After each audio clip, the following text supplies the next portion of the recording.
Welcome to The Learning Hack, a podcast about the people and technologies that are creating the future of learning. I'm John Helmer. Now guess what? Learning is cool. Learning is cool. Learning is cool. I'm a big fan of video learning. I used it to learn editing when I set up this podcast. And recently I came across a great tool that helps you make instructional videos really quickly and easily. It's called Powtoon. If you saw a video trailer on the way to this podcast, did that using Powtoon. It's ridiculously easy to get your head round and has a huge library of assets and templates that save an awful lot of time. It's got 26 million users worldwide and L&D teams love it. There's a jealousy in the team. Like everybody wants to play with a fun tool, you know? They just launched their business platform with great collaboration features, the ability to apply your own branding, and a lot of support to ensure your videos make an impact. Even better, they're offering 20% off any Powtoon business plan, plus 1 month free, exclusively for listeners to this podcast. Just visit go.powtoon.com/learninghack to secure your discount now. Well, after you've listened to this podcast, of course. My guest this time, Stephen Walsh, is a name that runs through the history of digital learning in the last couple of decades like the lettering in a stick of rock. Starting with Cognitive Arts, Roger Shank's company in the late 90s, he was one of the original gang of four, along with Steve Rayson, Mark Harrison and Matthew Fox, who broke away from Epic to found Kineo in 2005. After the sale of that company, he co-founded Anders Pink, which makes a digital curation tool. And that's the focus of this conversation, curation. I talked to Stephen in his home in Rathmines, Dublin, a few streets away from where James Joyce was born. History is a nightmare from which I'm trying to awake, wrote Joyce, but interviewing Stephen was a dream. He had lots of interesting stuff to say, a regrettable amount of which ended up on the cutting room floor, I'm afraid, due to length. But what remains is pure gold.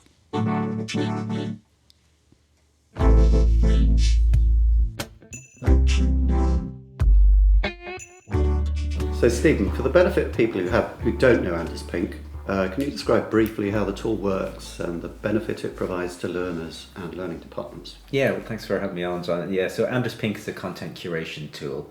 And just to unpack that, what that means is it's designed to help people stay smart, whether that's individuals, teams, or whole organizations. And the way it does that is it puts you in control of the content that you want to stay on top of from the public web. So in simple terms, you could pick a topic, any topic you want to. So you might say, I am particularly interested in AI and I'm also interested in big data, but I have an angle on those things. Those are big topics. I only want to know about them in the context of talent management or recruitment or whatever it might be.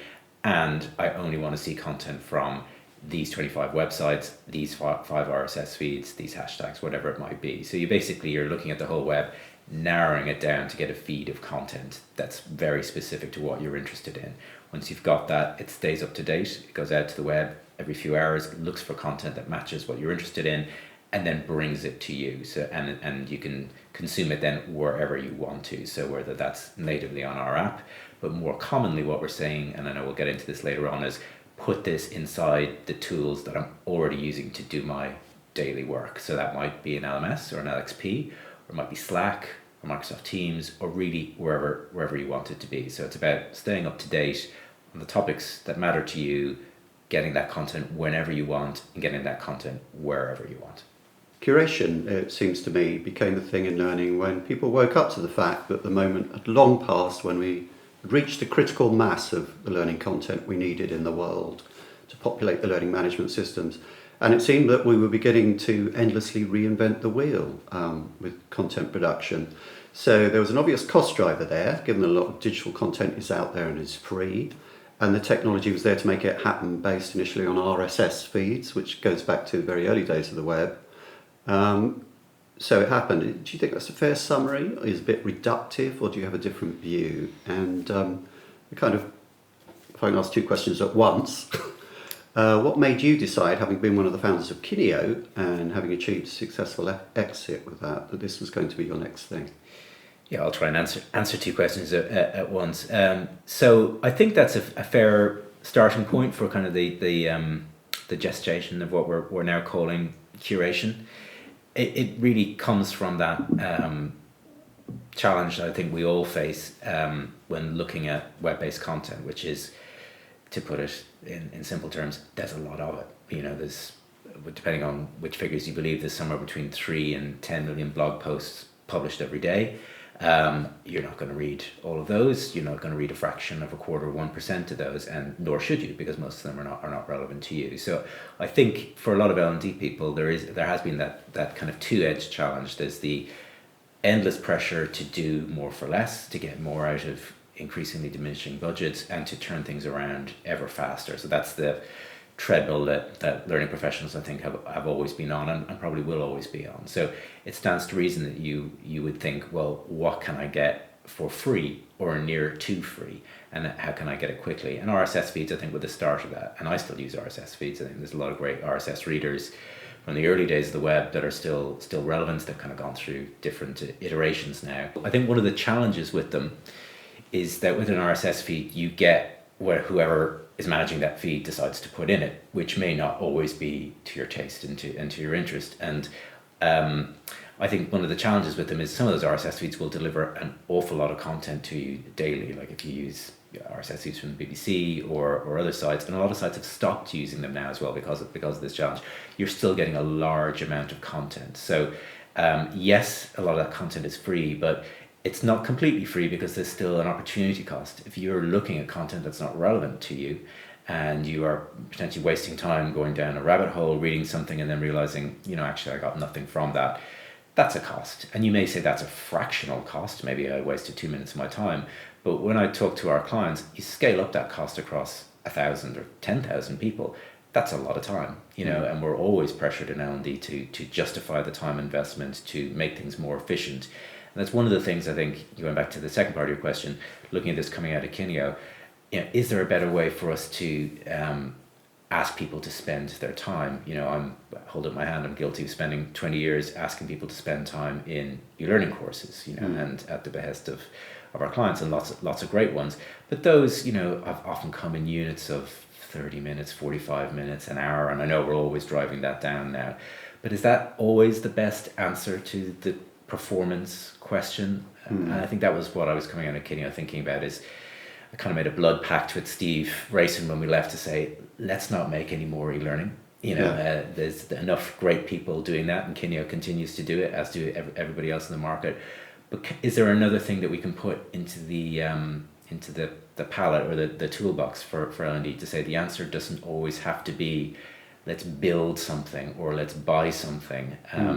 What about all the great content that's out there? How can we bring that in, add value to that, and make that relevant to the answer to whatever the performance question is? So that was kind of the gestation of the idea, and what led us to think, let's try and add something to the learning market, but in a different way that isn't about courses, and more looking at dynamic resources brought in real time. Because of course it was a timely move, because at the time a lot of new stuff was becoming available in the content market. A lot of the important trends in learning during recent years tended to favour a curation approach. So a lot was kind of working for you to make Anders Pink a success. 70-20-10, for instance, resources not courses, the Nick Shackleton-Jones mantra. Clark Quinn's mantra of curation over creation. Yeah, try saying that at home, folks. How much do you worry, though, that the wheel might turn again and you could end up in the wrong part of the hype cycle? Oh, that endless spinning wheel of L&D hype. I mean, I've been through for quite a while now, and watched these words kind of go up and down the charts. To be honest, and this might sound self-serving, I have no problem with the word curation falling out of the hype cycle. In fact, in some ways, I wish it would. In the same way that terms like e-learning and blended learning are not part of the hype cycle anymore. Because I think once those terms settle down and stop being buzzwords, hopefully they just become business as usual. They just become things that you do. It was interesting. I was looking at the global sentiment survey this morning, and I saw, AI is on it, personalization is on it, curation is on it. But so is kind of weirdly adding value is on it as well. I'm like, is adding value a hype? Is that kind of hot right now? Shouldn't that be just what we always do? Or isn't everything we do in service of the idea of adding value? So it's kind of, these words are kind of, I think, a weird mishmash of things that kind of come in, and we all get excited about thinking we must do these things, and whether they stick or whether they fall away, it really is down to, are they actually adding value? Are they providing usefulness? So I'm not terribly worried about it. I think the word curation, I think people will settle down and say, this is just another way of bringing external content in an efficient, structured way that is targeted at the right people at the right time with the right content, and in a more kind of meta sense, isn't that what we're trying to do across the board anyway? Get the right content to the right people at the right time. So I'm not too worried about whether the word comes and goes. You see people talk about personalization recommendations, or talking about adaptive delivery of content, or micro learning. Sitting under all these things are, well, someone's got to find this content, right? Someone's got to decide what should we be giving to people, and what do people actually want to receive. Do they want long form articles? Do they want 20-minute podcasts? Do they want competitor analysis? Do they want to read reports?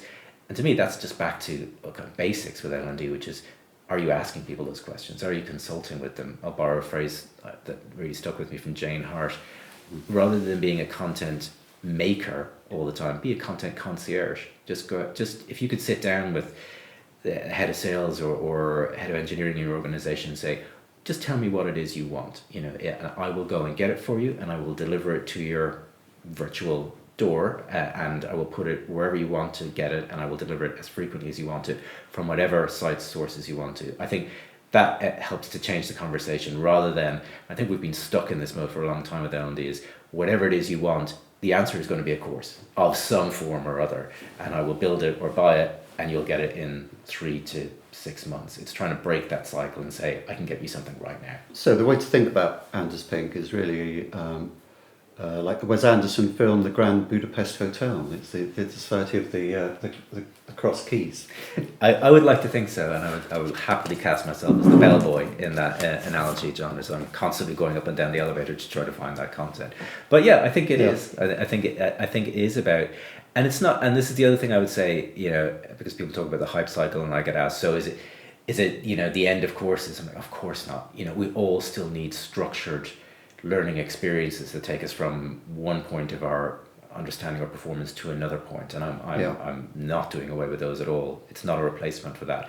It's you do a great course on leadership or whatever the topic might be, but then it's over, and something new is going to happen in that field tomorrow, next week, next year. You may have great habits yourself as an individual. You may be very active on social media. You may have really good filters and controls. You may have a great continuous learning habit yourself. Honestly, I think most of us wish to, but things get in the way of that, and we don't go out and actively seek as much information as we should. Or when we do it, we're not always doing it in the most efficient way. We're doing Google searches, or we're flicking through our LinkedIn or our Twitter feed, and that's really curated by other people, and it's often curated by people who want to sell you things, not necessarily want to help you learn more. So it's about taking a little bit of control back for yourself and saying, I know I'm not going to sit here and read 1,000 articles about AI. I just don't have the time. But I would like to read 3 this week. So which 3 should I read? That's the question that we're trying to answer for you, and trying to bring back the most recent, relevant, well-shared, authoritative, quality content. And of course, that quality word is subjective. It's what's relevant to you in your particular sphere of interest, but giving you the control to get that. Talking of quality brings me quite neatly onto the next question, which is, as a marketing person myself and a content marketing strategist to boot, when I'm feeling grand, I'm also aware that while many people are trying their hardest to create a pure stream of high-value content on the internet, i.e. me, wicked clickbait merchants are all the time silting up the stream with valueless keyword-stuffed rubbish, i.e. every other marketing person. And mea culpa, I have now and again been known to produce a little bit of valueless keyword-stuffed rubbish myself, hand on heart. But it feels to me now like the clickbait's kind of winning.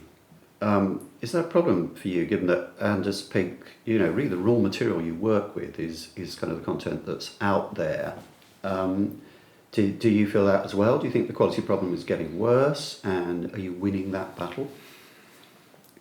I think it's a problem for everyone. You know, even setting aside uh, learning professionals, anyone who uses the internet to get any information is going to have a quality problem, because there are, you know, there are very little constraints on hitting publish for anyone, whether they're a professional marketer or just someone with a blog. You know, um, we talked earlier about the volume of content that's published, and it's, you know, we're looking at, you know, somewhere between 3 and 10 million just blog posts every day that are coming out there.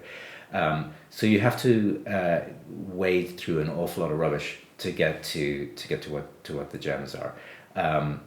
The way in which we try to tackle that problem is a couple of different ways. One of which is, first of all, we block a lot of things at source. You know, we make some choices as an organization about what we will index in our algorithm. You can override those if you want to. If you happen to be particularly interested in an area, you can go after it. But, you know, we're focused on professional learning environments where it's bringing in business related content. So could we scan the entire web? Could we scan several billion websites? Of course.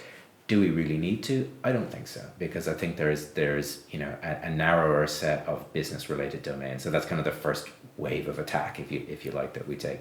Then even beyond those, even just take a site, a really authoritative site like Harvard Business Review, for example. Yeah. It publishes an enormous amount of content. Not all that content is going to be relevant for me. So could I set up an Anders Pink feed to see everything from HBR? Absolutely. It would take me 2 seconds. Would I want to look at it every day? Probably not, because I'm not interested in everything that they're publishing, or not now. That might change, or my interest might change in the future. So I think adding keyword filters on top of that is really, really important. So yes, bring me everything from Harvard, Wharton, The Times, even LinkedIn or BuzzFeed or whatever sites you want. But let me narrow it down. It's going back to that RSS point that we made earlier, is not everything, even the biggest, most authoritative sites publish, is relevant to me. And they're often, as you know, they're marketing machines. They're publishing a huge amount of content every day and recycling content every day. And, you know, being funded by, you know, because they want you to buy things from them. The other thing that often we will say to people is, be selective about your sources, but be diverse about your sources as well. Don't just go to the usual suspects. There's a lot of great niche content that may not get the same amount of traffic. It may not appear on page 1 of Google or in the search engines, but are really good. So we can suggest those to you, and then choose a balance across those. So you're getting a diverse feed from it. And the other thing is, I would say to anyone is, whether you're using Anders Pink or not, whether you're using your own tools or mechanisms for curating content from the web and bringing in the content that's relevant to you, keep an open mind about it, because, you know, you may find there are new sites or new influencers or new blogs that emerge.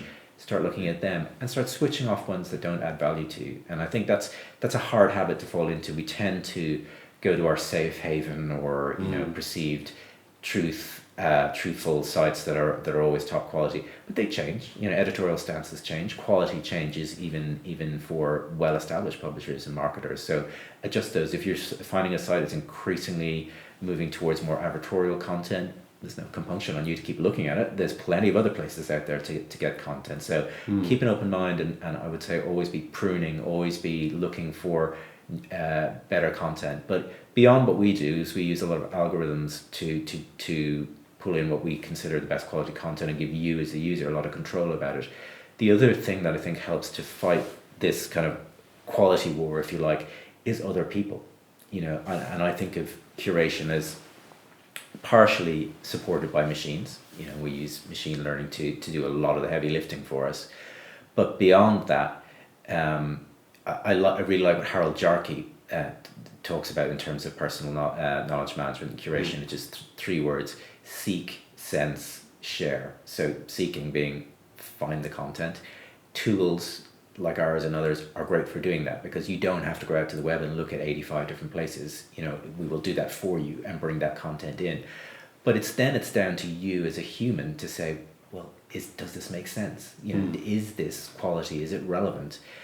What do I think of it? My internal sense making of it, my reaction to that piece of content or that podcast or that video, and then sharing it with others. And I think that's such an important part of the curation process, which is, who else in my network and my team and my organization would find this useful. And that little act of saying, as you're very good at doing and others do well, is read this, thought you might like it, this is what I took from it, what do you think? And that doesn't mean you have to write a 500-word treatise on it. That can be 2 sentences to say, I learned this, be interested to see what you think about it. That is such an important act of curation, and that I think is our strongest defense against poor quality clickbaity content coming in, because that will just not rise to the top if we're actively making sense of it. So I really encourage people to think about, don't just kind of passively consume content, have a reaction to it and then share your reaction to it. And I think it's what Jens Krause calls that kind of swarm intelligence, especially in teams. If you're surrounding yourself with good quality content, but then adding your own interpretation on top of it, then the really good content will float to the top, because we don't have time to read it all. We're going to constantly be behind. I use that phrase right when we started Kineo is, if you look at the amount of content that's published every day and how much we get to consume of it, we all wake up a little bit dumber than we went to bed, because we're just not going to keep up. But you can defend yourself against that by just letting the right amount of content through, and then having and taking the time to analyze it, read it, and then share it with other people. I think that's good curation karma, if you like. Immersive learning experiences are transforming the way we work, play and learn. And there's one company I've followed for years who have been pioneering in the use of virtual and augmented reality to enhance learning and boost outcomes. MakeReal lead the field in validating the use cases of immersive technologies for everything from soft skills to health, safety and well-being. And you've got a chance to see MakeReal in the real world this week. Come to stand G55 at the Learning Technologies event this Wednesday and Thursday, 12th and 13th of February at Excel London. They've hired a whacking great stand to show you some of the inspiring work created for clients like Lloyds Banking Group, Severn Trent and Vodafone. Do some virtual coaching, climb up poles, go down holes, and maybe even catch moles. Then talk to MakeReal about using immersive to drive real-world outcomes with bottom-line benefits. Plus, there's a chance to win an Oculus Go VR by taking part in their Serious Game Team Challenge. That's Stand G55. Make a note of it now. In real life. In that very fast-moving environment, I've heard SEO specialists complaining that Google now just updates the algorithm hundreds of times in a short time frame nowadays, because they're playing that cat and mouse game with the clickbait merchants. Yeah. How much maintenance does the Anders Pink algorithm take? I mean, are you constantly updating it, or do you just have a kind of really reliable AI that you have to tweak now and again? Is it? I mean, we're constantly working on it. The way that it works is it uses several different factors to bring in content. One is recency. So this is a really important aspect for us. If I'm interested in what's happening in big data or autonomous vehicles, and I'm a professional in that field, and I'm trying to keep up with what's happening, pointing me towards necessarily the most quote unquote authoritative piece of content about it. Probably I've seen that. If it's going to send me towards a Wikipedia or a Business Insider article that's from 2018, that's not really right for me. What I need to know is what's happening right now. What's happened in the last 24 hours. And that's different to Google, because Google now, you will tend to find a really highly visited website from 2015 will rank be best. right up there in the ranking. Because so this is slightly annoying, actually. When it is, and particularly if you're a professional in a field. If you're new to a field, that's probably the right place to start. Ground yourself in some, not necessarily the most immediate research, but something that's got a lot of backlinks into it, and all the other myriad factors that Google use.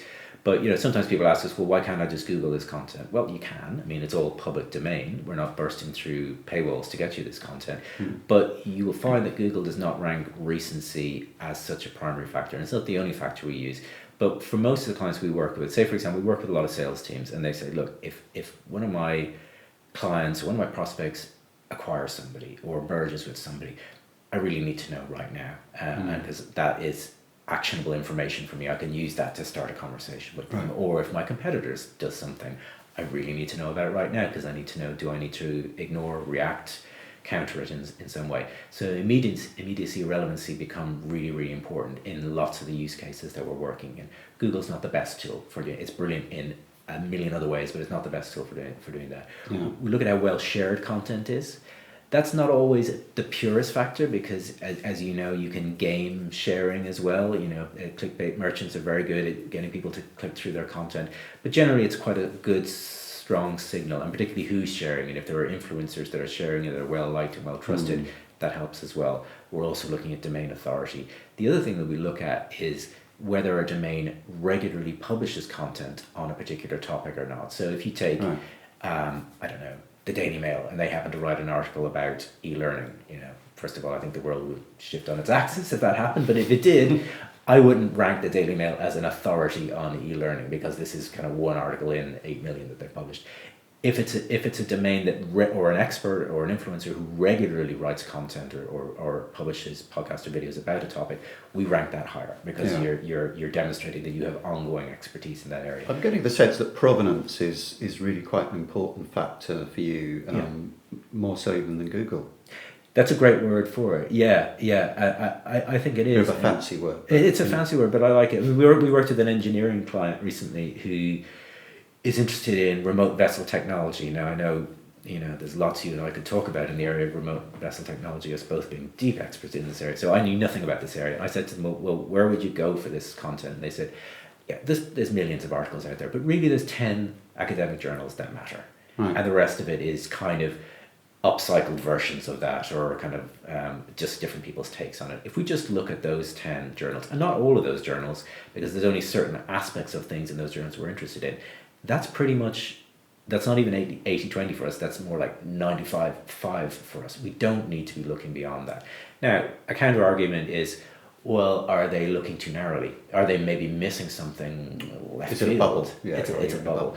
Possibly. But, I think you judge the size of that, window that you want to let content in on. And that's going to be different for different people. Some people will want to look really, really broadly and maybe look at things from very different points of view, so they've got a balanced set of sources and resources. They don't always agree with each other. Others are like, there are 5, 10, 8 places that are really, really high quality for me, and yes, I know there's a million other places I could look, but I don't have time. I'm going to trust these 5, 10 sources. But then going back to my earlier point, just keep an open mind about that, because there may be other sites, sources, influencers that arrive that you should add to that list, and there should be ones that you drop off from that as well. So provenance, I like that word, because that really is what I think quality is about over quantity, is letting the right stuff in and spending the time with that. And listening to that answer as well puts me in mind of the whole kind of academic mechanism of publishing with citations and star journals and all the rest of it. And that was actually, I think, the model that was used when Tim Berners-Lee invented the World Wide Web, that, to a degree, that thing of citation.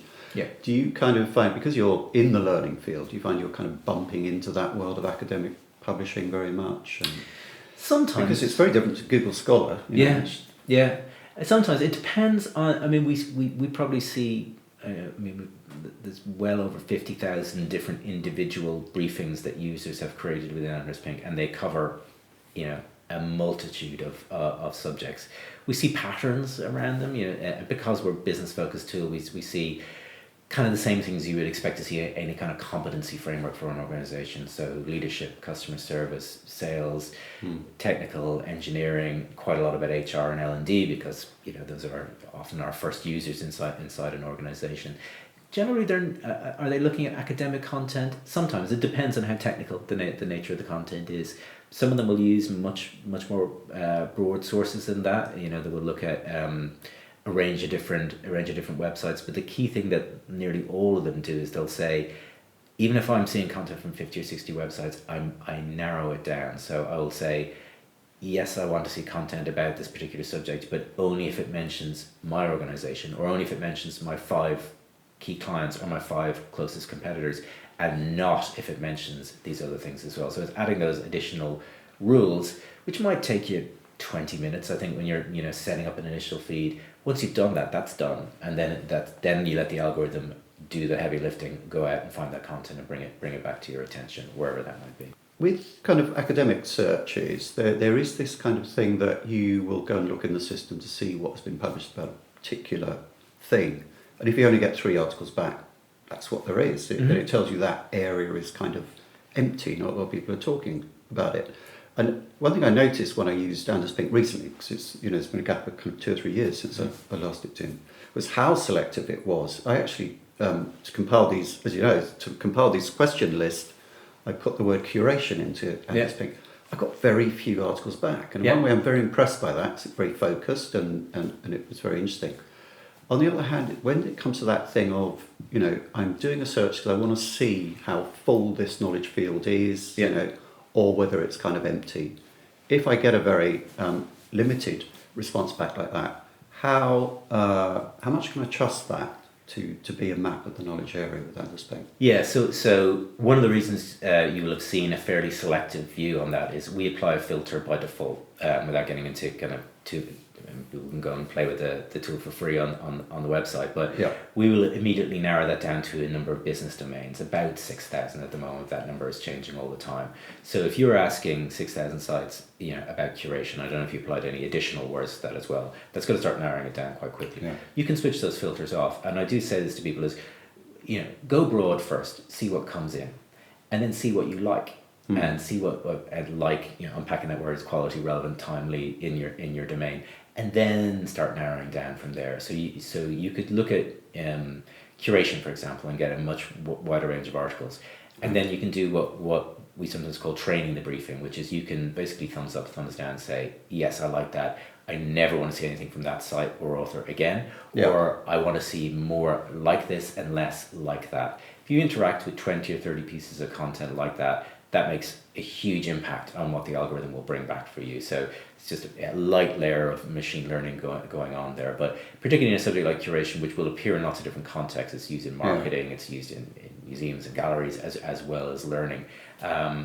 You can see a fair amount of content and then start narrowing it down. And I think, from our perspective, we might say we're interested in curation. We don't really want to see what's being curated in the Metropolitan Museum. We want to see it in a learning context. So that's where you can start saying, yes, I want to see content about learning or L&D or LMSs or LXPs, not art galleries, etc. You can either manually tell the tool to do that, or you can tell it by saying thumbs up to this one, thumbs down to that one, and that's what helps it to get smarter over time. So you have to train the AI essentially. This is behavior we're kind of getting used to with I don't know, Spotify recommendations or Alexa and so on. Not sure if it's necessarily there in your target audience yet. Is that kind of something you find difficulty with, that you have to tell people that the more you use this, the more you select and change your filters, the more more useful it will be for you? Well, it's interesting you mentioned Spotify, because I would think this because it's the word that's on my mind all the time. Spotify is a curation tool as well. It can draw on X million pieces of music, but it will recommend to you. And I think the Spotify playlists are eerily impressive in terms of what they bring back. And I've talked to the guys at Spotify. It's interesting the way they do it. There is an algorithm, of course. They're looking at your behavior and what you've listened to and what you've liked. There's also humans in that mix as well, who are making slightly left field recommendations to your playlists as well. So which would be a fantastic job to have. But someone you see analogy of curators are like good DJs. They play that song they think you'll like, but you haven't heard yet. And I think it's a good way to think about it. When we talk to people about interacting with the content to help to train it and refine it over time, if we use that analogy, most people get it. Now, does everybody do that? Not everybody. A lot of people will just look at it and then go on. But remember, a lot of the time people are using our content and they don't even know it's Anders Pink. It's inside another platform. It's inside their LMS, so their LXP. Yeah. And often what they're doing is being tracked and refining what they see without them really having to do anything, because it's picking up on the fact that they've looked at something. Or the other really strong signal is if they share it within the LXP or within whatever app or within Slack, wherever they're doing it. That's almost a double down to me that you found this useful. Trusting that people don't share things that they find poor quality, or they don't think are worth other people's attention. So that signal also helps to drive and improve over time. But often people are doing that and they don't even know it's actually influencing the content. And for me, that's absolutely fine. This is an aspect of Anders Pink that very often it is invisible to the user, because although you have an offering for the individual and a standalone platform, very often it's integrated into other platforms, LMS platforms, LXP. So you're part of what people are beginning to call either a stack or an ecosystem. And I wonder how you react to that word, because it seems to be a very important part of your value proposition that you can be part of an ecosystem. On the other hand, there are many people in L&D who violently object to the word ecosystem. Yeah, it's another one. It's another one of those buzzwords. I mean, if we just think about it, to tell you the devolution we went on. So we started by creating an app, and we thought, okay, individuals can use this app themselves. They use it on their Android or iOS devices. They can keep themselves smart. They can build a team. They can keep people up to date. As you know as well as I do, when you go into any kind of corporate or enterprise, if you're trying to get people to change behavior and learn the UI of one more piece of software and forget their passwords and deal with all of the barriers around that, it's very hard to get traction with that. So what we realized pretty early on was, most of the organizations we work with have made some investment in a learning platform, be that an enterprise LMS or an LXP or shock horror, 3 of each of those things, which often happens as well. There's already an environment for delivery of content. So we decided, well, why fight that? There's no point. There's already a delivery channel that a lot of investment has been put into, both hardware but also marketing behavior change to get people to use these systems, get comfortable with them, find value in them. Let's just be in there. So our API and kind of versions of the API that we've created allow it to plug and play into whatever application is. So if that's being part of the ecosystem, I'm absolutely fine with that word. But I think the key thing about ecosystems is the wiring has got to be hidden for the user. It really has to be, this content is just appearing where I want it to appear. I don't have to go somewhere else. I don't have to go off and log into Anders Pink or somewhere else to get this content or see it. It's just coming into my feed. And we've seen some fairly sophisticated uses of that. So we just did one with an LMS partner where it's, and I think this is another potentially buzzword, but I think an important one is this whole idea of focusing on skills. So we've seen, I know you talked to Laura and Miles about this shift from just thinking about content as a feed to thinking about helping people develop their skill set. So the way this partner's done it is, when you log into their platform, they know what your role is from your data already. They ask you, what skills are you trying to develop? Kind of what's next on your personal roadmap of skills you're looking for, and you enter a few skills, and it immediately gives you content saying, so you want to become a full stack developer, here's 8 things from Stack Exchange or wherever that we really think that you should read. That's Anders Pink content. They don't even know what Anders Pink is, and we are absolutely fine with that. It's fueling the conversation that they have with themselves and their managers around skills development. And for me, that's a smart use of curation, because it doesn't even talk about curation. This is just recommended, personalized content based on you as an individual. They never have to go to another platform to get that content. And for me, that's an ecosystem working really well, where the plumbing or the wiring is hidden.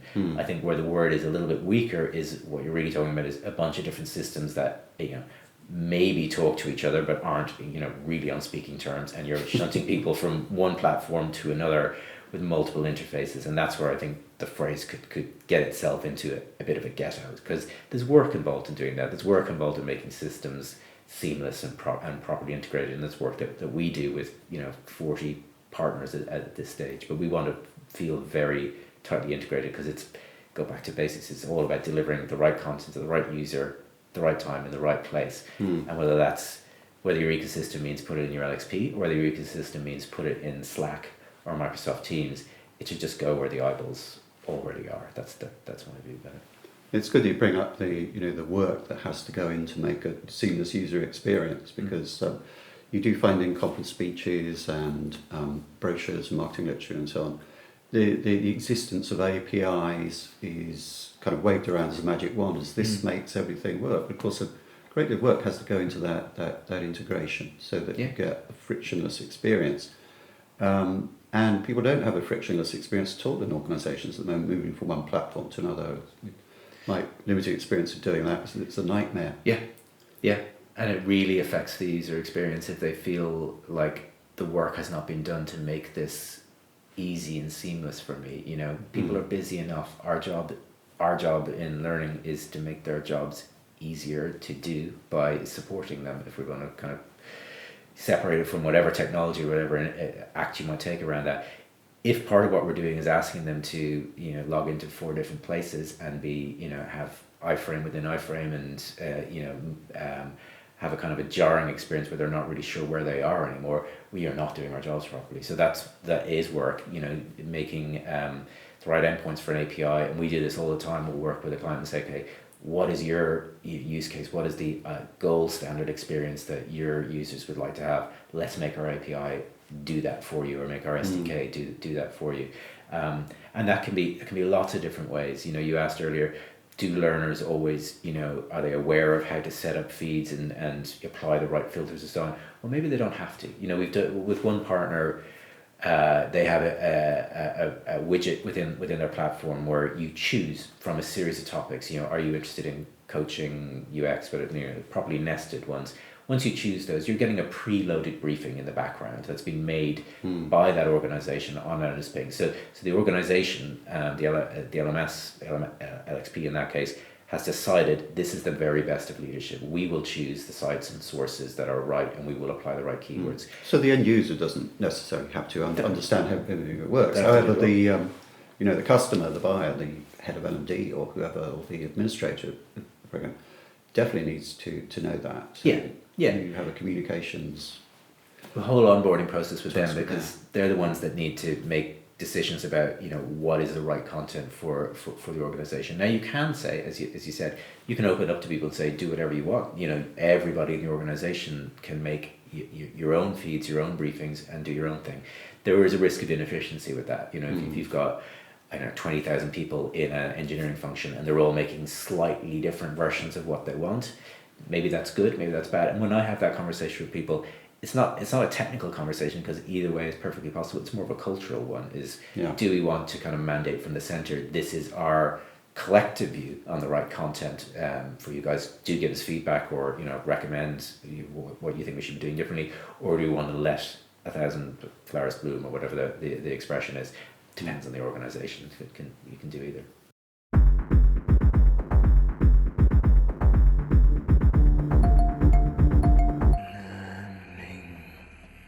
Looking forward, how do you see the future in terms of how the tool develops and where it's going? Most companies, when you ask that question nowadays, data comes into this somewhere.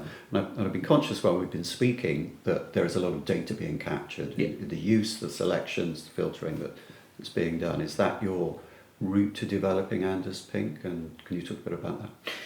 Data is certainly a big part of it, as you'd expect me to say. So we're fortunate that we get an enormous amount of data back from learners, you know, across the world, both native learners on our platform and inside integrations.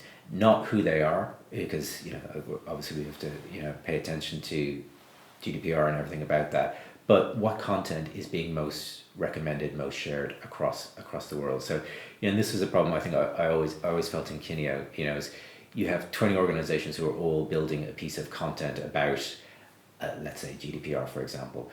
Guess what? There's quite a lot of similarities in that. So that's just a global inefficiency problem when it comes to learning. If we can look at all that data and say, across all of these organizations, this is the top viewed recommended content about this particular topic, is that knowledge of value to other people? I think it is, because it is, and it's back to that kind of double loop. It's not just the algorithm saying this, it is what people are actually engaging with. That's really valuable content for us, and we've used some of that to create what we've called bundled briefings, kind of the best of the best, if you like, that you can just kind of use immediately, and that helps with efficiency. The other areas that we're looking at, constantly evolving the algorithm, constantly looking at more efficient ways in which we can bring in content from different sources.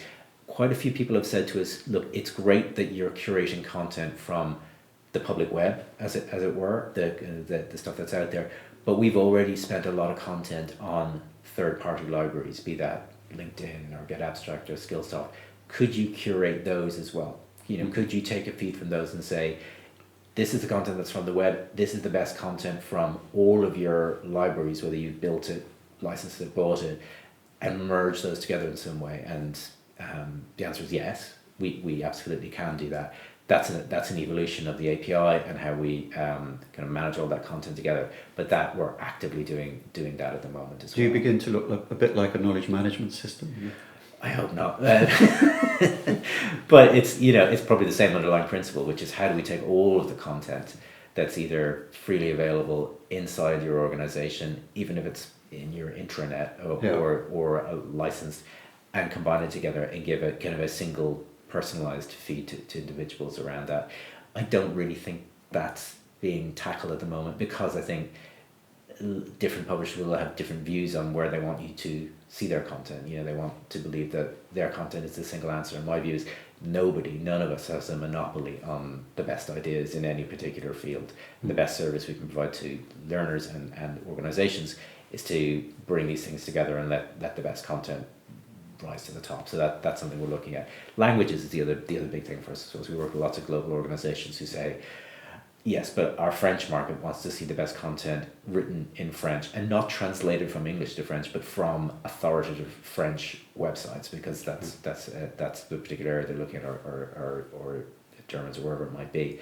So we're doing a whole lot of work around multi-languages at the moment as well, and that's functional. It's in beta right now. If people check it out on the site, you can put in any language and get pretty good search returns from it, and then you can filter it down by top business sites in my particular region or territory as well. So that's a big thing for us too. And then looser forms of search as well. So people saying, it's kind of back to the point you were making earlier, is I know I generally want to look at this particular area, but I'm not quite sure what I want yet. Show me a broader range of the types of content that's out there, and then let me narrow it down from there. So we're evolving that kind of the way that loose search works to be smarter over time as well, to allow for those use cases. I mean, you should see the list of things that people curate content on, pretty long tail stuff. And putting in a narrow term might not get you a whole lot of results. So we want to allow people to go broader and then narrow it down based on what they see coming in over time. So that's just kind of some of the things. So you've got a pretty full roadmap. Yeah. Oh, yeah. That, and then the daily work for us is more and more integration. So we're constantly looking at new platforms. We're fortunate to be partnered with about 40 different LMSs, LXPs. But for me, it's not just about kind of the traditional learning estates. It's wherever it's useful for people to get content. That's why I mentioned Slack, Microsoft Teams, Facebook Workplace, Yammer. We've got integrations into all of these, because I'm increasingly seeing these as kind of stealth learning platforms. This is where the organization converses and shares ideas. Shouldn't we be bringing relevant content into those as well to spark the conversations and help people stay up to date in those platforms, and beyond those CRMs, wherever it makes sense for people to get that content. That's all on the Learning Hack podcast for this time. Thanks to Stephen, to our sponsors Powtoon and Make Real, and to all our listeners in 48 countries around the world. The Learning Hack is completely independent and transparently funded by sponsorship. Please subscribe on your podcast platform of choice to get future episodes automatically. And if you're keen to help other people find us as well, make sure to give us a 5-star rating. You can reach me at John Helmer on Twitter or through my website, johnhelmerconsulting.com. Next time on The Learning Hack will either be a roundup at the Learning Technologies exhibition or a chat with Paul McElvaney of Learning Pool. Haven't decided which yet. Whatever, don't miss it. So, bye for now. Now I finally get it.